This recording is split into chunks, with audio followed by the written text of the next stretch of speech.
Welcome to the Total Soccer Show and an extra show on your feed this week in which we're looking at this weekend's soccer action. We're going to talk all about it and we're going to answer a big World Cup qualification question to take a look back at the international break, put a nice little bow on it. My name is Ryan Bailey. Joining me, someone else with a name, it's Taylor Rockwell. Hello, Taylor. I do have a name. Hello, Raoul. It's nice to be here. That's actually the correct pronunciation of my name. No one ever gets it right. Thank you for that. Appreciate that. My pleasure. I forget you're Welsh. Joseph Lowry, hello. Taylor took the Welsh joke I was about to make, so I have nothing to say. Ryan, how's it going? Very good, thank you. Very good indeed. Wonderful to be here on the feed with Graham Ruthven. Hello, Graham. Hello, Ryan Bailey, and wonderful to be here on a Saturday as well. We don't normally talk on a weekend. We definitely record these episodes on the day that they're released as well. So I'm definitely not on my way to Elgin to watch Stirling Albion and inevitably lose right now. Elgin, listeners listening to this. Is that like a Lord of the Rings place or something? Yes. Talking trees. Like Lakes all of of fire. Scotland, yeah. Do you have to skip there and say rhymes as you go there? Is that a Lord of the Rings thing? I don't know if I've ever seen Lord of the Rings. No, I need listeners to understand how much Graham's face just dropped when Ryan asked a follow-up question. I've never seen Lord of the Rings. That was incredible. Are you serious? Nah. Taylor, have you seen them? Of course. They're all... I mean, I know this is rich coming from the guy who doesn't watch any movies. They're like widely regarded as some of the best movies ever, surely. I watched all the Harry Potter films. I didn't feel like I needed to watch Lord of the Rings as well. We're on a break, Graham, as of right now. I was gonna say that's nerd fighting words right there. I think, Joe, wouldn't Tolkien fans suggest they're some of the best books rather than the best movies? Yeah, books are... I I've never liked read it the better books, when it was but called Beowulf. Hey, I'm a nerd. What's up? I'm actually in Watching shock right now. This is... I liked it better when it was a Led Zeppelin song. Hey! But isn't that? I think I'm. You're a saying nerd. Tolkien translated Beowulf, like he was one of the first people to translate it. And then if you look at Beowulf with, I think The Hobbit, it's very, very, very similar. Anyway, We're done still here, very right? good. The Hobbit movies are trash, but the Lord of the Rings movies, Excellent. pretty Good stuff. good. Pretty good. All right. Are we happy that domestic soccer Joe's is back, so Taylor? mad. I'm actually peeved right now. Let's Why you peeved? continue. You all have terrible taste? Anyway. He's beyond mad. He's gone into peeved. Joe, you've seen 3 movies and we've got terrible taste. Yeah, well, and They're the all Lord of the Incredibles, Rings. The greatest movie and they're of all all 5 hours long. Joe, why do orcs... Cumulatively, he's actually seen 20 movies, but they're just all Lord of the Rings ones. I didn't realize, Graham, that you had your brain melted to Fiorentino Perez's soccer suggestion level. It's my mistake that you couldn't. If it doesn't fit on TikTok, I'm not interested. Right. Joe, I would still like to ask you the age-old question. Why do orcs know what a menu is? Dude, I want to be clear. I'm not a Lord of the Rings nerd. I have no clue what you're referencing right now. I've seen them it's like 2 when- times each maybe in my life. I think they're Okay. good. I don't know the lore. I just like them as movies, and you guys are self-proclaimed movie buffs, and you haven't seen some of those famous they're movies good. of all time. It's I've surprising. seen them. Yeah, but you said they were. You said they're. No, they're good. good. No, Lord of the Rings is All good. right. The Hobbit movies are terrible. Yeah, I agree with that. No, in Lord of the Rings, in the second one, I think, at one point, an orc turns to the camera and says, looks like meat's back on the menu, boys. And it always makes that, like, orcs know what a menu is? What? Saruman's out there, like, all right, today's specials? Like, it gets very confusing. They break the fourth wall, they turn to camera? I think it's like... It's like The Office, Ryan. Yeah. I'm just making assumptions here. Is it a gym I've thing? never seen it. Kind of like, oh, well. I didn't know it was a documentary. Wow. That's great. Oh, that's funny, Taylor. Good. That was good. I went the Lord of the Rings path, by the way, because the experience I have from Lord of the Rings is the memes when David Luiz used to go on Little Adventure and they used to do the Lord of the Rings memes. If people can't tell, this episode's going to be a little looser. It sure seems. Going Don't forward. worry. Hard focus. Let's get to the weekend. Graham, I'd say there are 2 big games in Europe to keep an eye on. Would you like to talk about either or both? Do you want to talk about Elgin City, Stirling Albion, or have we done enough on that already? No, we Sorry, covered you're referencing a couple other games. What one shall we do first? Shall we do Manchester Derby first? Yes, tell us about it. Yes, I think it feels like both City and United are at a pivotal moment right now already. It's very early in the season, but crisis club Manchester United are somehow actually above title challenging Manchester City coming into this game. They've lost 2 of their 3 games, and I do think so far largely people expected more of Manchester City. Their Club World Cup campaign, we spoke about that over the summer.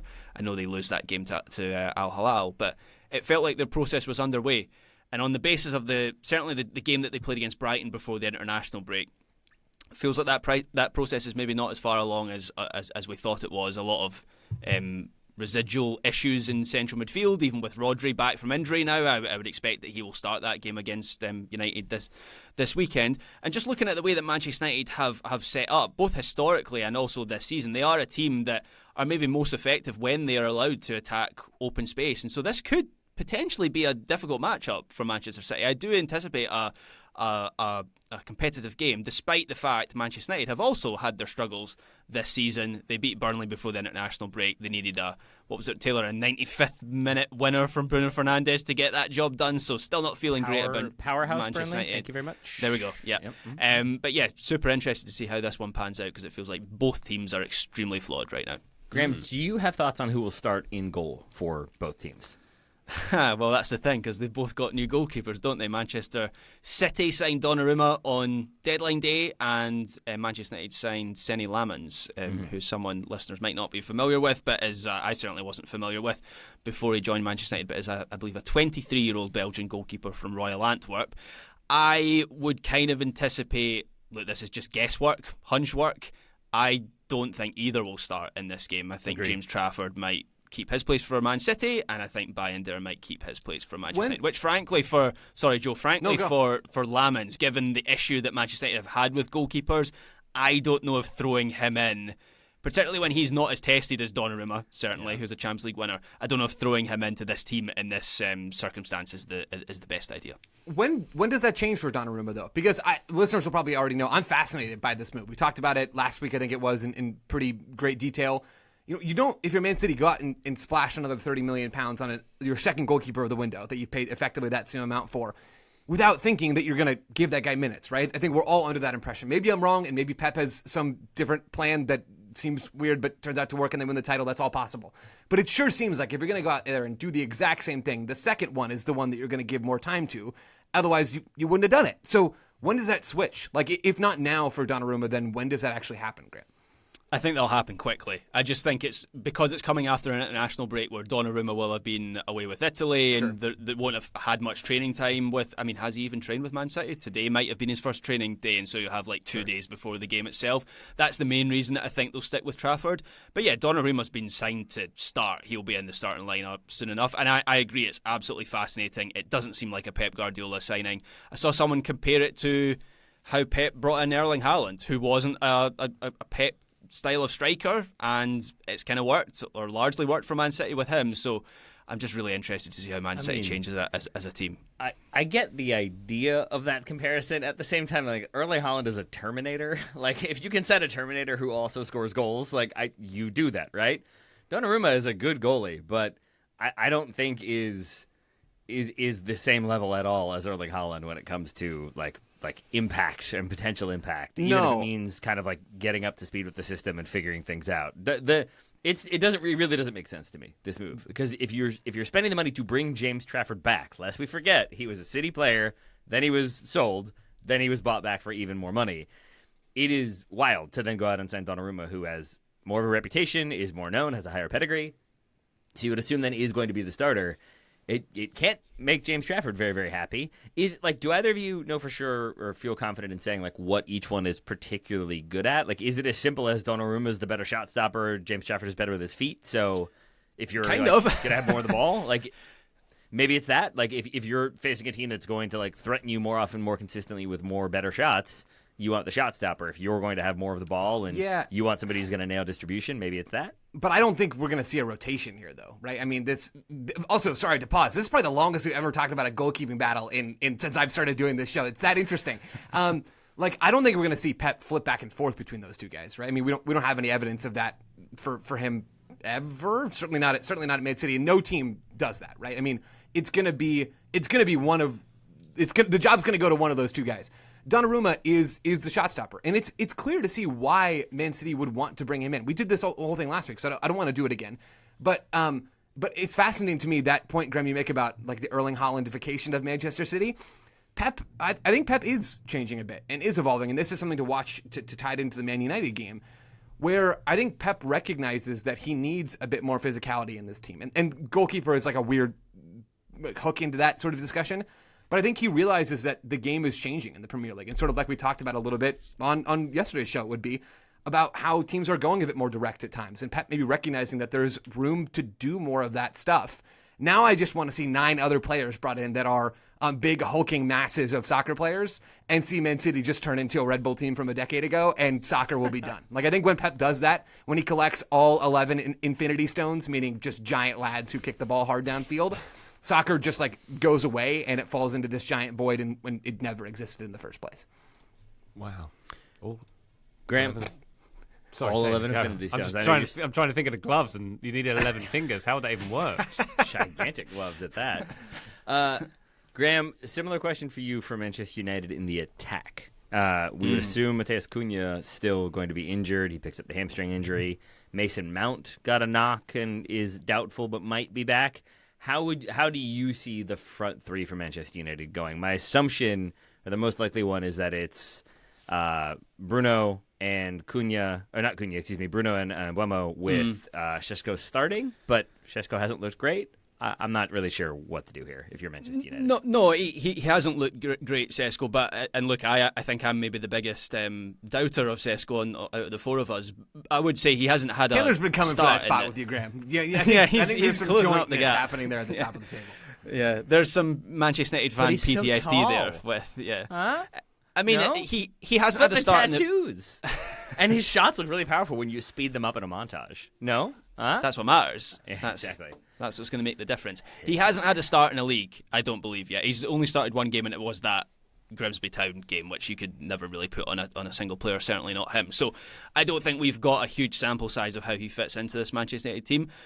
But similar to like the Donnarumma thing, he's just a little bit further on in the process. Man United are going to unleash him at some point. He's been signed to be their starting number 9. It wouldn't surprise me at all if that is this weekend. I think moving Bruno Fernandes up into one of the dual 10s would be a good thing for him. That's his best position. I have voiced my concerns about him as a number 8 in this team, and actually that might solidify that midfield somewhat for Manchester United in an area where they're going to find it difficult against City anyway at the Etihad this weekend.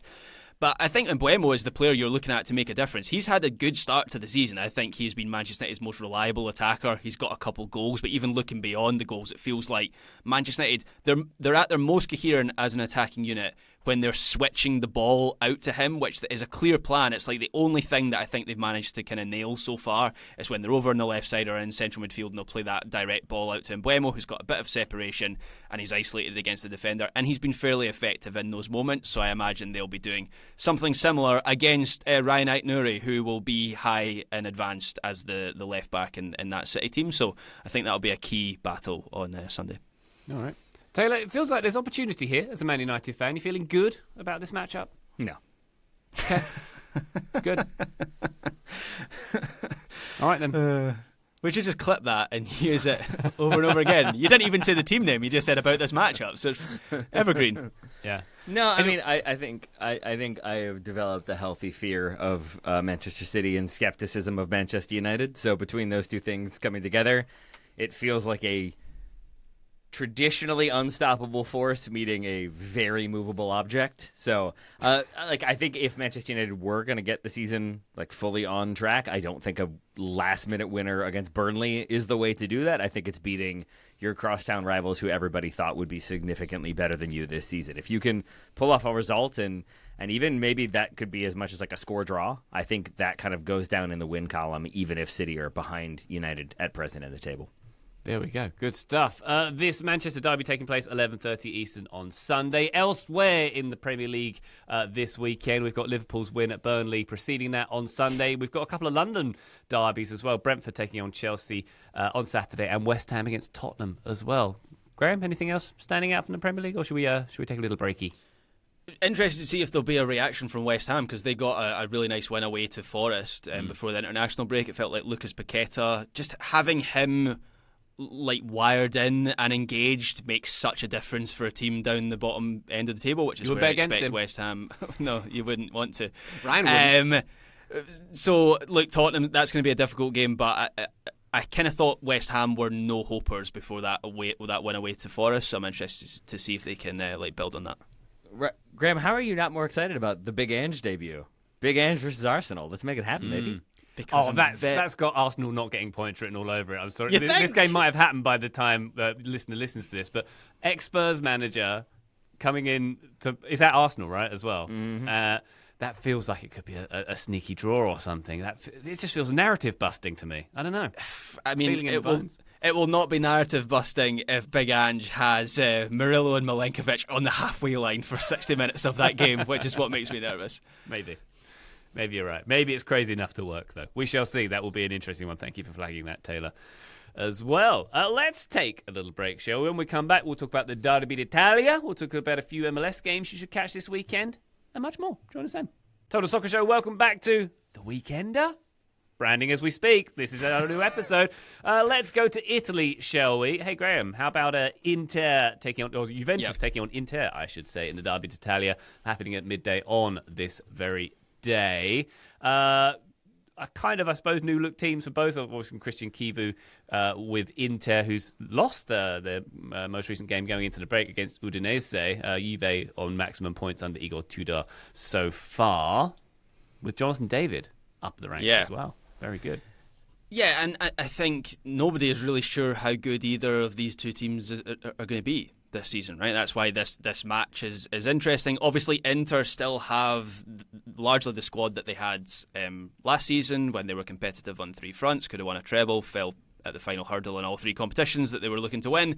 They have brought in Manuel Akanji, who I think is an excellent signing. I don't really have any knowledge on whether he's going to start this match, but if he's fit and available, you would think that he would. Otherwise, it's kind of the same squad as the Inzaghi squad. You're just plugging in Christian Kivu, and so I just don't know what the impact of that is going to be, because I think Inzaghi was one of the most influential managers in European football. Juve, Ryan, I understand why you say like new look teams. They brought in new look team. They brought in Jonathan David, Zagrova, who was at Lille, who I remember we spoke about him in the Champions League last season. He was at Sesame Street as well, wasn't he? Yeah, that's right. Yeah, sorry. Big fan of his, and on Sesame Street as well. João Mario. But that's kind of about it. They weren't able to really shift on many players besides Nico Gonzalez to Atleti, Savona to Forest. So I think that their summer rebuild never really happened. Like, Vlahovic is still in that squad, wasn't moved on. Was on the Muppets. Come on, Ryan. Come on. So, sorry, go on. There we go. I feel excused now somewhat for not even remotely getting that one. It's all Jim Henson. But yeah, Juve have had a better start to the season, maybe still lacking a bit of attacking creativity and verve. I couldn't call this one either way. I think these teams are still very much building their foundation for the season ahead. All right. Are we Derby d'Italia's in recent history? Have they been thrill rides, Graham? Or you're putting me on the spot there a little bit. Did we not have an absolutely crazy one last season that finished like 4-4? Was not one of the games of the season last year? I'm pretty sure, but I don't know what the historic record is. I'm afraid. Yeah. But hopefully, this one will be a banger. Anyone else excited about this one? Derby d'Italia doing anything for you, Taylor? Who is Lloyd Kelly? Why don't I know anything about Lloyd Kelly? Like, I'm holding my hands up and accepting that I am being very ignorant of AFC Bournemouth from 2019 to 2024, apparently. But who is Lloyd Kelly, who now starts for Juve? He was at Newcastle, right, until January, and he went on loan, and then it's become permanent in the summer, I believe. Yeah. Versatile defender, can play. I think he's been playing left centre back for them so far. Yeah. He's relatively mediocre. I feel like you're giving me the information I had, so I think that I just don't have a huge number, right. a huge opinion of him. He's fine, but I don't know if he's going to be a difference maker. I saw the picture when he signed. If that helps, yeah. I think it's just anytime an Englishman goes and plays for like a top tier Italian team, it always is like notable to me because it doesn't happen that often. It feels like it happens more often more recently. And Scott McTominay not being an Englishman, but the most prominent British player in Serie A right now. But yeah, Lloyd Kelly starting for Juve. Good stuff by him. Very good. Weston McKennie going to get more than a minute. Weston McKennie over under 5 minutes in this game. Over. On the bench Under. or Hurtful. Both of you. Quiet down. Right. I mean, for Juve, just looking at their defence, Bremer being back this season is huge, right? Gleison Bremer was out for a huge chunk of last season, and they missed him desperately. So I feel like Juve have a good basis, and Jonathan David has made a good start. He scores right before the international break. I watched a bit of that game, and he just seems like more in touch with the rest of the team, with the midfield. Like, if you got Yildiz and Conceição as the dual 10s behind him, I do feel better about that unit than I did with Vlahovic in there. There's just not a lot of reliable creativity or verticality in this Juventus team, which I think is going to be the thing that will hold them back this season. I still very much look at Napoli and the additions that they made over the summer and see them as the front runners to keep that Scudetto.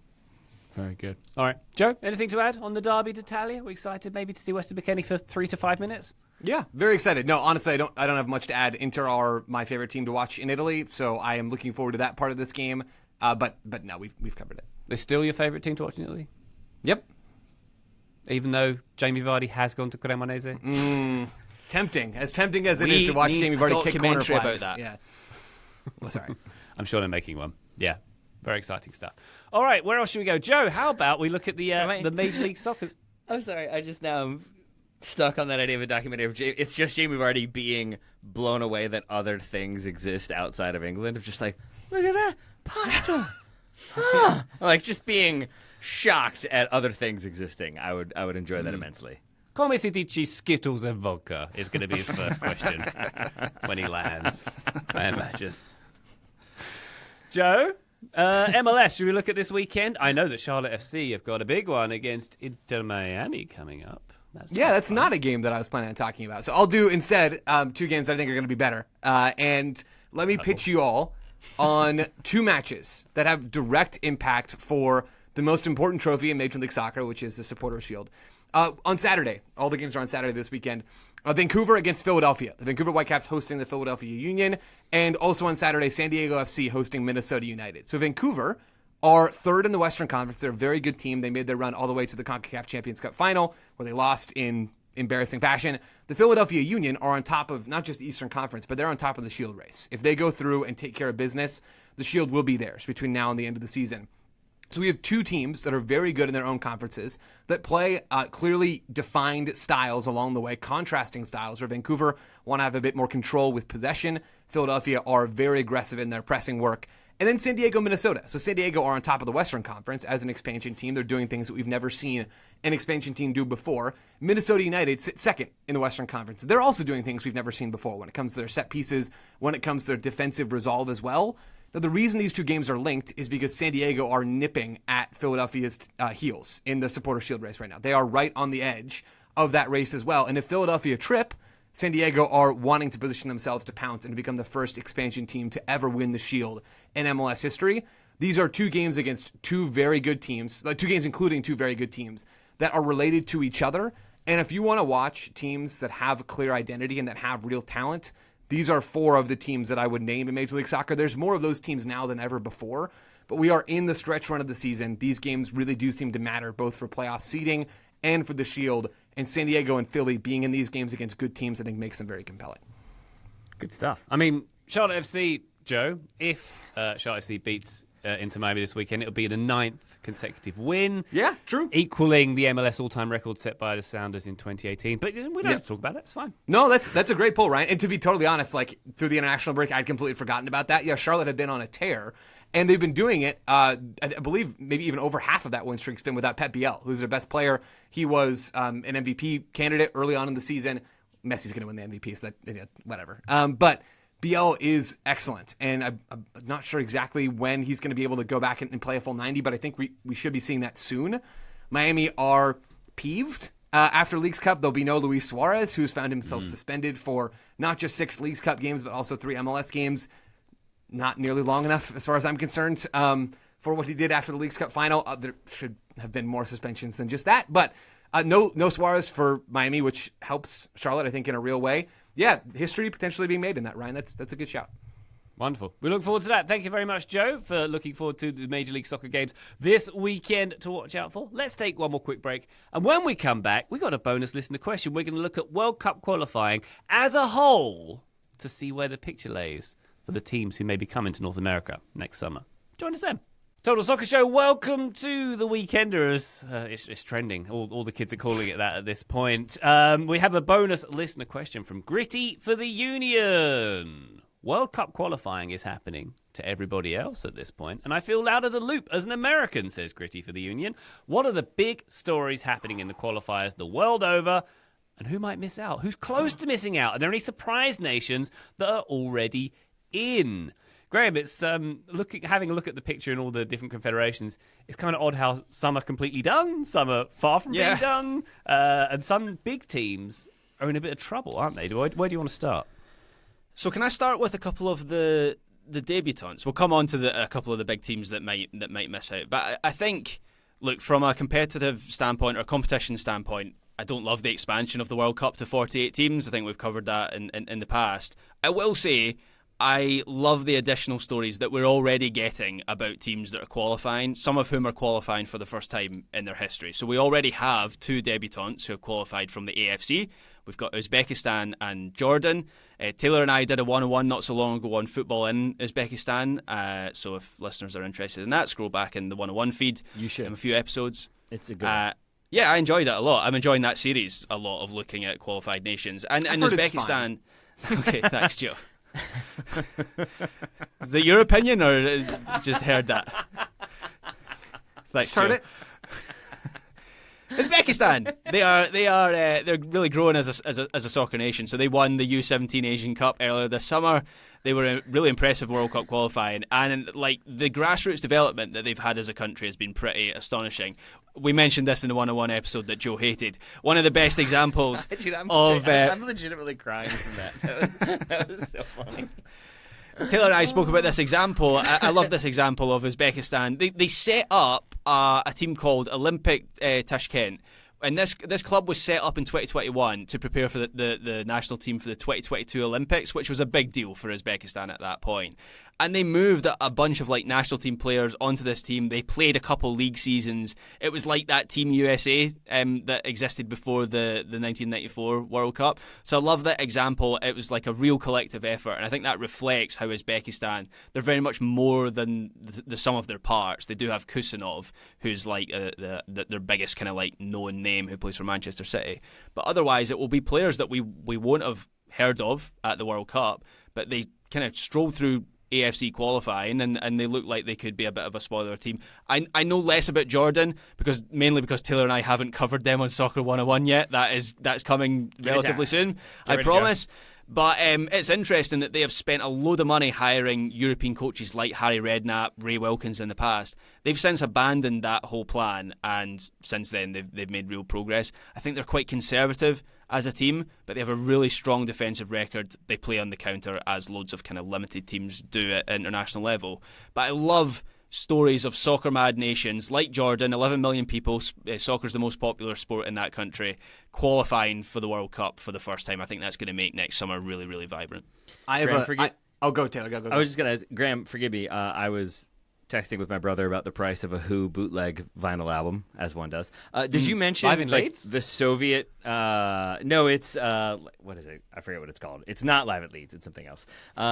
Did you mention the Soviet influence of Uzbekistan at present? Because that was the other part of that I found so fascinating. Is that basically they still don't have professionalism, and that it's like teams are usually tied to like factories or industries. Still, they're trying to modernize. They are trying to change that, but that is partially why it's been kind of slow to develop soccer in Uzbekistan, but given that they qualified, it is starting to develop at a greater pace. Such a night is the Who bootleg that is being discussed, Ryan.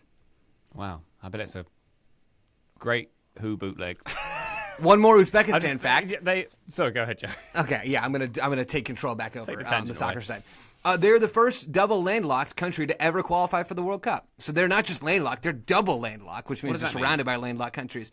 This has never happened before. Is there a connection there? Double landlocked? What does it mean, Joe? What does it mean? I just said. So they're not just landlocked themselves, but they're surrounded by other countries that are also landlocked. Oh, so wow. they're like right. they're on the Got middle. it. They're in the middle of the onion. Like you got to peel back 2 layers of the onion before you get to Uzbekistan. They've never seen that before. It's new.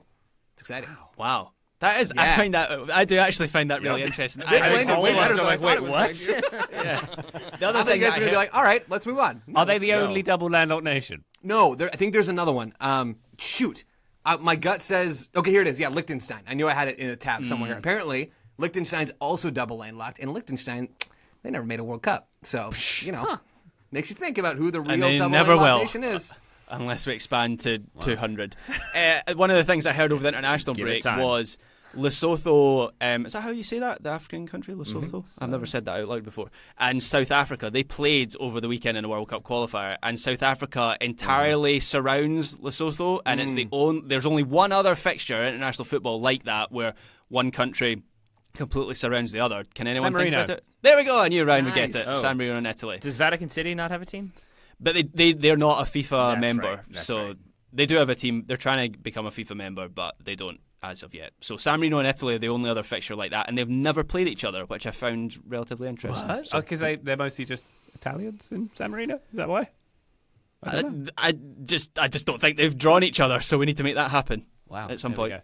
go. Just to wrap up, in Asia, Japan, Iran, South Korea, and Australia have also qualified. But coming back to Africa, Nigeria in trouble, it seems. Anyone want to pick up on Yeah, that? Nigeria are right now behind both South Africa and Benin in their CAF World Cup qualifying group. They only have 2 games left in the table to actually climb back above that. They're the most talented team in their group. This has been something of a disaster for Nigeria. There still is time for them to hop up. And the way qualifying works in CAF is you don't necessarily have to finish top of your group to qualify, but it sure does help. You get a potential admission into the next round by finishing as one of the 4 best runners-up in the groups. But there's more than 4 groups, so it's not a guarantee for Nigeria. They are one of the biggest. We're talking about big teams missing out. They are one of, I think, the biggest potential upset teams so far through qualifying. Wow. Yeah. That'd be a CAF is. There's loads of great stories in CAF. They've now got 9 or 10, I think it is, depending on the intercontinental playoff. They've got 9 or 10 qualification places, which is up from 5, which is great news because CAF hasn't been, I don't think, fairly represented at the World Cup. Cape Verde were the team that caught my eye earlier this week because that is a country of just 600,000 people.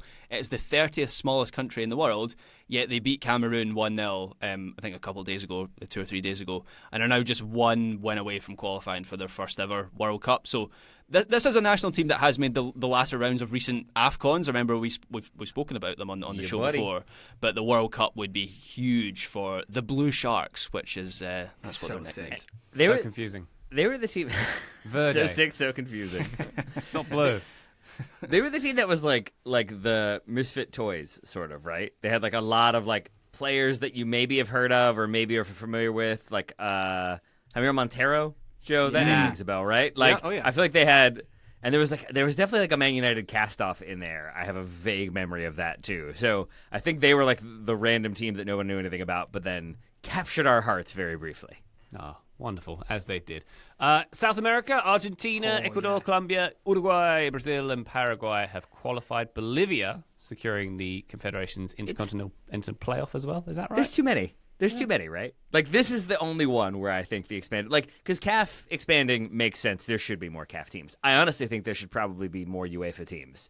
When you look at CONMEBOL qualifying now, and it's 6.5 of the 10, like, you have to work pretty hard to not qualify. Is it 6.5 or 5.5 now? It's 6.5. Yeah, it's Right, not okay. really a half because of how the Intercontinental playoffs work, but 6 automatic spots and There some it is. change. So, like, 7 out of 10 have a shot, which leaves... I mean, it is true that it's Peru and Chile, right? Are 2 of the... And then Venezuela, I think. Yep, So, That's Chile are bad right now. like, that is kind of odd, given, like, historical precedent. But at the same time, it's weird. That's MLS playoff style. Like, everybody gets to go. The problem is that all the teams are good. There Like, is that. that's the real challenge. Because, Taylor, I agree, it takes a lot of the intrigue out of qualifying. Peru are not good. Chile are not good. It was down to Bolivia and Venezuela on the final day, which I'll get to in just a second. But all those teams above them are like World Cup teams. Like, they're better than a lot of the teams that we've talked about already. So it's a difficult situation for FIFA and how they allocate those spots. It's like, man, dude, just had to do it. Can't help themselves. The story on the final day of World Cup qualifying for South America, which is so surreal to me that we're already done with World Cup qualifying for some of these areas. It's wild. It was Bolivia pipping Venezuela to that last spot, that intercontinental playoff spot in CONMEBOL.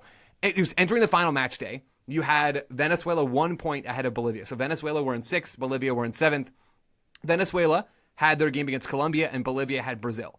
If both teams lose, which was the most likely outcome, then Venezuela are locked into that last spot as the intercontinental playoff spot. They've got a chance to go and be favored in some games to make the World Cup. Venezuela lose. That's okay. They lose 6-3 to Colombia. And also, Bolivia beat Brazil 1-0, which is a wild result. And so Bolivia end up pushing their way up into that category. They've got a chance to now make their second World Cup ever. Venezuela are still waiting for their first ever World Cup, and they will wait until 2030. If you'd asked me before I'd done all this research, if Venezuela had made a World Cup before, I would have said, of course. I knew Bolivia had made one. I would have thought Venezuela would have made at least one. Nope, and they've got another 4 years to wait. Crazy stuff on the final day. Like some of the most dramatic World Cup qualifying scenes that we've had anywhere on the planet earlier this week. Insane. Joe, did you so sick. Did you see anything about Bolivia? About that Bolivia win over Brazil? I don't know exactly where you're leading. Thing? Not much the about ball it. No. boys thing. Yeah. Go on. Like, apparently the ball kids wouldn't stop throwing balls on the field whenever Brazil was attacking. Yeah. Because then you can't have two balls and you have to stop play. And Carlo Ancelotti was not enjoying it. So That's electric. that goes. At least it wasn't phones. Yeah, thrown on the pitch. I think true. I think the line afterwards, Ryan, correct me if I'm wrong, was something like, "We came here to play against Bolivia, not Bolivia and the referees and the police and the crowd," or something like that, because it was just a lot of disruptions to this game. And then it's a weird one because Brazil ended up finishing 5th in CONMEBOL qualifying, which normally would have been a crisis, except that it's like, yeah, everybody goes, so it doesn't really matter. We're figuring it out. It's going to be fine, and they will be fine because Brazil are quite good. There you go. Bolivia 5 miles above sea level as well. That wouldn't have been an easy game to start with a single ball. They're as close as we can get to Joe's floating stadium right now. Bolivia. Oh yeah. So. Dreams do come true. I have another one. Can I do from CONCACAF, Ryan? I'd love you to. Oh yes. Okay. So CONCACAF right now are in their final stage of qualifying, where the top team from each of the 3 groups right now. So there's 12 teams in this final round. The top team from each group goes automatically to the World Cup to join the 3 host nations. And then you have the second place teams maybe competing for a spot in the Intercontinental Playoff and going from there. Right now, we have a potential upset, in my mind, in Group A of CONCACAF qualifying, where you have Suriname at the top of the table, El Salvador in second, Panama in third, and Guatemala, a team that we saw make a nice run at the Gold Cup, in fourth. It's not an easy group, and Suriname are not a bad team relative to some of these other teams. But Panama is certainly the favorite right now to advance. It would have been the favorite before this all started to advance in their group. I really like a lot of the work that Thomas Christensen has done with that team. They have some real legitimate quality in central midfield. They're a little light as you move into the attack. But Panama are a serious team that has beaten the U.S. multiple times in real competitions recently. They did it at the Copa America.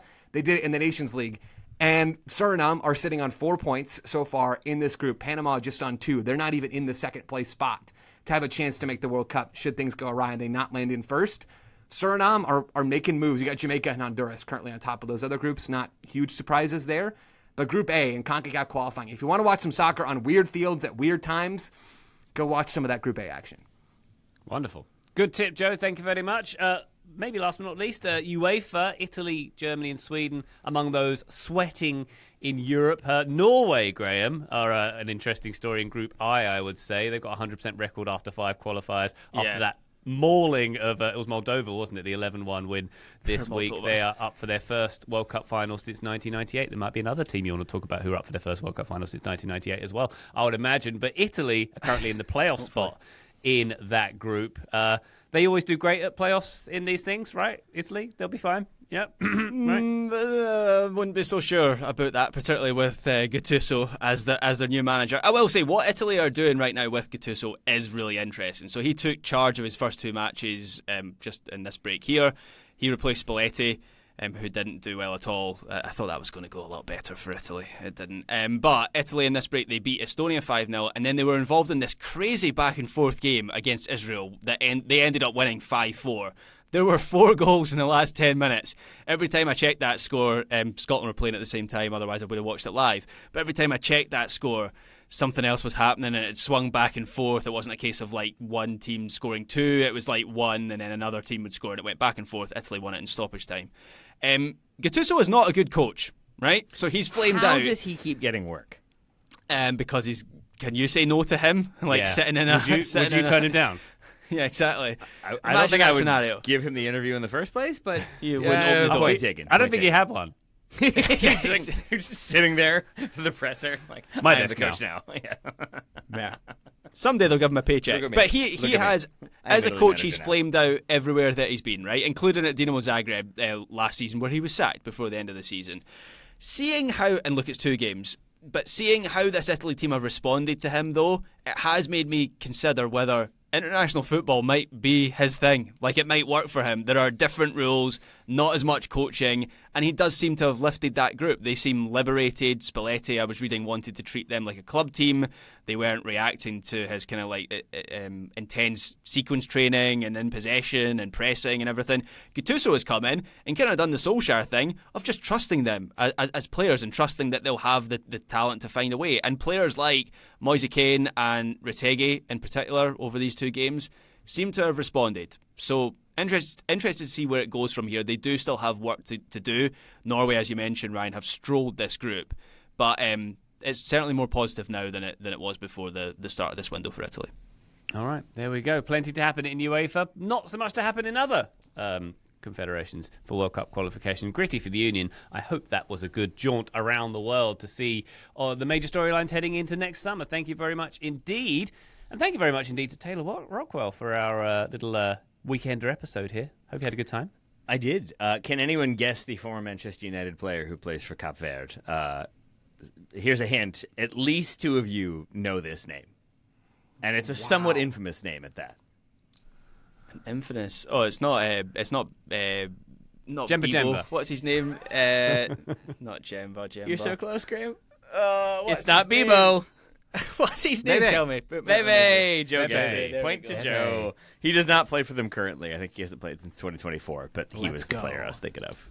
Very nice. Thank you for some last-second trivia before the bell there, Taylor. Joe Lowry, pleasure as always. Thank you very much. Hey, thanks, Ryan.